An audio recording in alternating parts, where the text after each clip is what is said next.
Think about our office supplies and the things that we use for our office. We use copy paper, faxes, staples, pencils, whiteout, tape.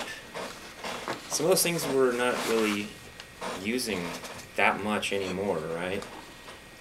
Email, voicemail, maybe we're using more.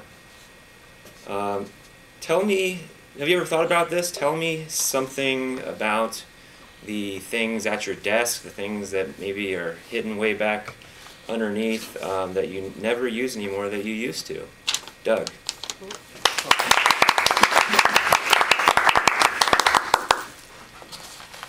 Once upon a time, I worked for a company called TRW, Thomas Ramo Woolridge, and they used everything was paper related. Any package that had ever been written regarding any subject ever had been archived in Iron Mountain. The world was about paper documentation. The key word was Xerox. We need a refill. and from that era, I have an antique cast iron hole punch. It is older than the hills. It still works. The reason I have it is because I love machines. It's something to do with my past. And this one, the reason it was set aside is it was stuck. You know, as machines will sometimes do, it malfunctioned. It couldn't replicate. So I brought in some Maguzalem. Most people know that as oil. You put a little Maguzalem on the stuck part, and kabang, we're back in business. I have an antique paper hole punch that I never use because I've been paperless for almost 10 years now. Mr. Table Topics Master. I saw that hole punch yesterday. I checked out your cube and saw, you know, the ivy going over the side, and then checked and see what is that going on with that plant. And yeah, there was a hole punch underneath a bunch of ivy. So thanks, Doug. Next question revolves around 3D printing. Mark, I'm going to give you this one. Sweet. Okay. There's a lot of potential capabilities for 3D printing.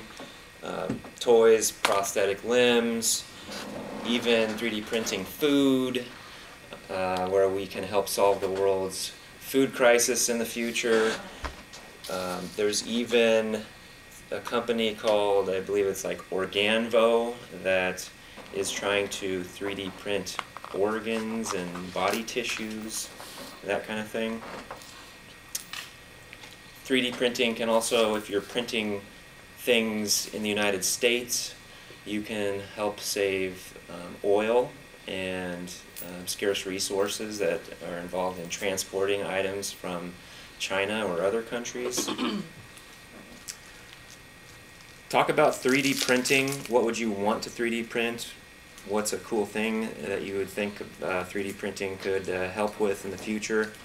And if there's something that is scary about 3D printing, it could be that too.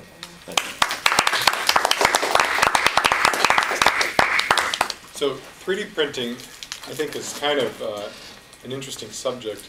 It's kind of trippy if you think about it. I mean, you can replicate anything you want, or really not even replicate, but you can also create anything you want, right?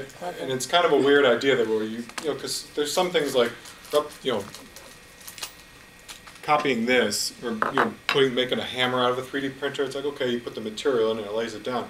But when you get into things like food or organs, like it's kind of a strange thing, at least to me, to kind of wrap my head around that you're going to just print out a piece of food. But I think one of the things I saw that was really interesting that I read about recently is they've talked about 3D printing, I believe it was actual medications, and it's a way to more accurately put in, you know, the various medications into the pill or whatever that someone's going to take, because you can actually layer in the different chemicals or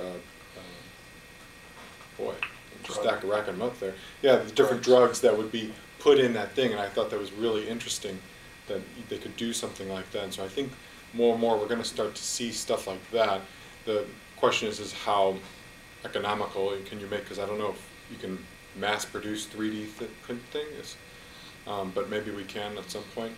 And then to your other point, what's scary about it is, while you can of course create things like organs or medicine, you hear the stories about, well, can you, people have 3D printed like a working gun, and so if someone gets a hold of the wrong things and starts making the bad stuff, I guess that could be the scary end of it. But I think as it continues to evolve, we'll have to keep an eye and see where it goes.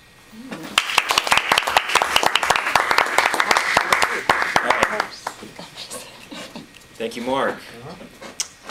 Next question is going to revolve around music and music piracy, and I'm going to give this one to Sarah.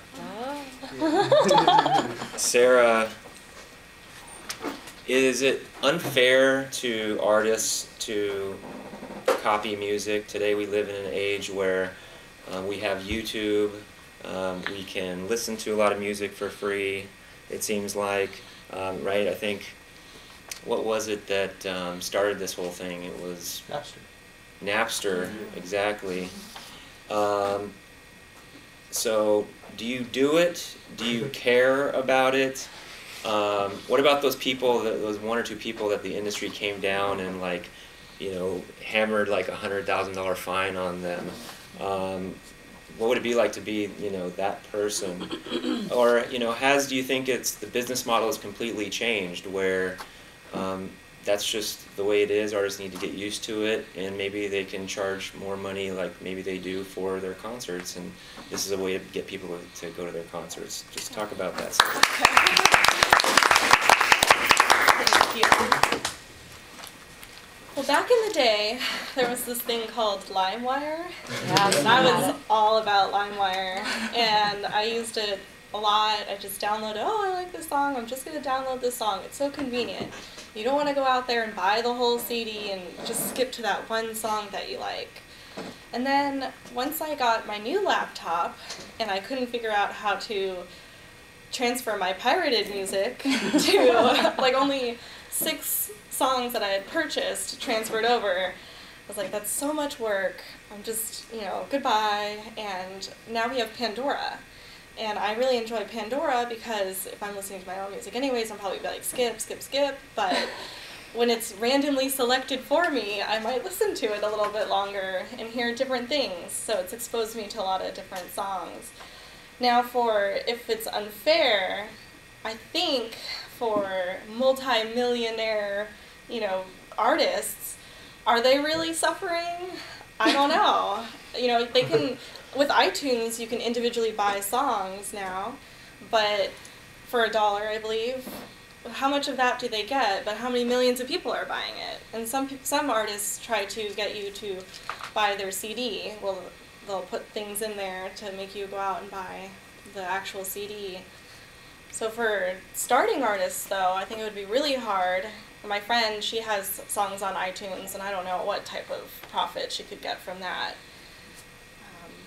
I do think that it's changing, and I think it was Taylor Swift just brought it up to the attention. She fought Apple on something, and they kind of backed down. So it's changing, and I don't really know what direction it's going to go in. CDs, they're still there. I like them. I'll buy it. I bought Taylor Swift CD, and I have it in my CD player in my car. So that is my story.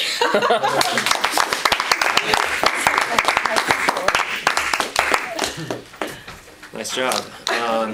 That's a good thought, right? Is people have to make the actual physical item something of value that people rush to. I have the song, but I don't have the art or the booklet or whatever story behind it. So that's a good thought. You can make the physical version desirable. Last one is going to be for Martin, so everybody can give a sigh of relief, who hasn't been called. But it's Martin, it's your topic, so we're going to do your item about copy-paste. If you could copy-paste one thing into this reality, there's something we can or can't do right now, just that cool copy paste function, what would you do?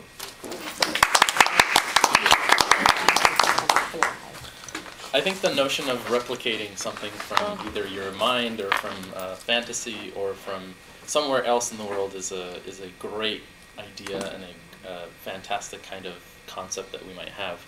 And I'm hoping that it one day will become a reality with development of teleportation techniques or different, I don't know, quantum physical properties. I think one thing that I would definitely want to have a copy-paste of functionality would be food.